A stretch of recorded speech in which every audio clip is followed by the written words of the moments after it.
तुम्हारे पाँव के नीचे कोई जमीन नहीं, तुम्हारे पाँव के नीचे कोई जमीन नहीं। कमाल ये है कि फिर भी तुम्हें यकीन नहीं। मैं बेपनाह अंधेरों को सुबह कैसे करूं, मैं इन नजारों का अंधा तमाशबीन नहीं। नमस्कार साथियों, कुछ ऐसा ही हाल आजकल कांग्रेस पार्टी का है, जो राजनीतिक हाशिए पर जाने के बाद अपने 52 साल के युवा शहजादे को फिर से रिलॉन्च कर रही है भारत जोड़ो यात्रा नाम के एक इवेंट से। मजे की बात तो यह है कि आपके अपने आंगन में गहलोत जी की कृपा से आग लगी है और आप चले हैं भारत जोड़ने। शहजादे जी, कांग्रेस शासित राजस्थान में 21 दिन और उत्तर प्रदेश मध्य प्रदेश जैसे बड़े राज्यों में सिर्फ 2 दिन की यात्रा, ऐसे आप कौन सा भारत जोड़ने चले?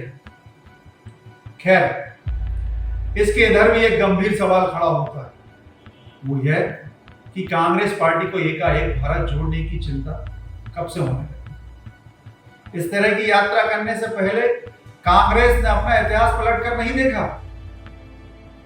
शहजादे जी, आप शायद वो फहरिस्त भूल गए उन सरकारों की जो लोकतांत्रिक तरीके से चुनाव जीत कर आई थी, लेकिन आपकी दादी जान उनकी जीत बर्दाश्त नहीं कर सकी और अपनी हनक के आगे, चाहे केरल की वामपंथी सरकार हो या अपने ही घटक दल के वीरेंद्र पटेल की 1971 में बनी कर्नाटक सरकार, किसी को नहीं बख्शा गया। गोवा, राजस्थान, मेघालय, तमिलनाडु, उत्तर प्रदेश और गुजरात जैसे सभी राज्य इस फेहरिस्त में शामिल हैं, जहां की राज्य सरकारों को अलग अलग मौकों पर दादी जान के अहंकार के आगे षड्यंत्र कर गिरवा दिया गया।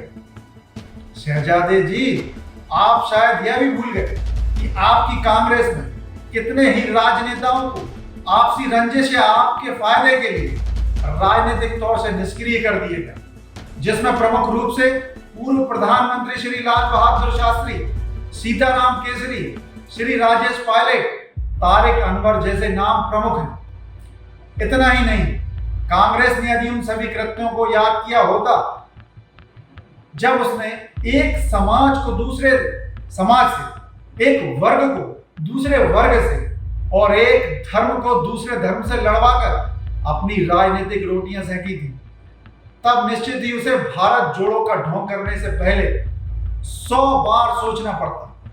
शहजादे जी, आप शायद भूल गए, ये आपका ननिहाल नहीं, ये भारत है। भारत के लोगों के लिए कांग्रेस पार्टी अब भारत जोड़ने नहीं बल्कि भारत जोड़ने का अभिप्राय बन चुकी है। 1984 के सिख दंगे लोगों के दिमाग में अब भी तरोताजा है। कांग्रेस जवाब दे, श्री हरमिंदर साहिब पर टैंक चलवाकर वो कौन सा भारत जोड़ने चली थी? एक पूरी पीढ़ी को नशे, अपराध और आतंकवाद में झोंक दिया गया। इसके लिए कौन जिम्मेदार है? 90 के दशक में जिस तरह कश्मीरी पंडितों घाटी से निकाला गया और कांग्रेस काल में जिस तरह आए दिन आतंकवादी घटनाओं में देश सहमा रहा, वो हम सभी जानते हैं, दुनिया जानती है, देश जानता है। आर्थिक रूप से भी कांग्रेस ने देश को सदा ही कमजोर करने का काम किया है। आजादी के बाद कांग्रेस की बनाई नीतियां सिर्फ अपने कुनबे या अपने वफादारों के विकास करती रही, वो चाहे बोफोर्स घोटाला हो, टूजील घोटाला हो, कोयला घोटाला हो या नेशनल हेराल्ड धांधली का मामला हो। आम लोग गरीबी व अंधकार में जीवन जीने को मजबूर थे। कांग्रेस जवाब दे, इन कुकर्मों से वो भारत जोड़ने चली थी या भारत की कमर तोड़ने चली थी? लोगों के खून पसीने से कमाए धन को हड़पने कांग्रेसी डीएनए का एक हिस्सा है।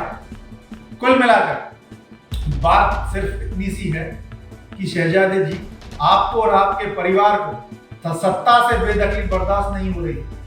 आपको गरीबों का स्वाभिमान से सिर उठाकर देखा नहीं जा रहा। आपसे यह सहन नहीं हो रहा कि आप देश अंत्योदय की बात कर रहा है। आज महिलाएं घरों से बेखौफ निकल रही हैं, देश में सुरक्षा व सुशासन का माहौल व्याप्त है, यह उनसे झेला नहीं जा रहा।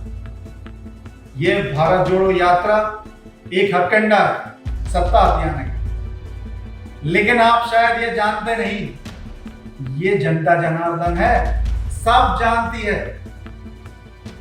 नमस्कार।